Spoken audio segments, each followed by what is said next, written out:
My research is in electromagnetics, so we develop radio frequency devices and antennas, but my particular interest is using additive manufacturing to do that.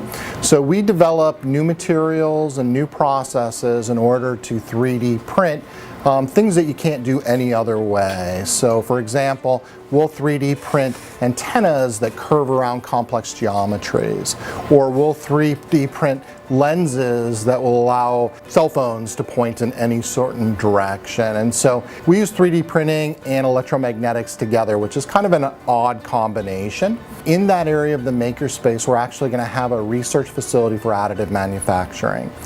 And in there, we're actually going to have some pretty sophisticated 3D printers. And so we'll have groups of researchers working on the additive manufacturing and also working in the makerspace with undergraduate students on how to build new things.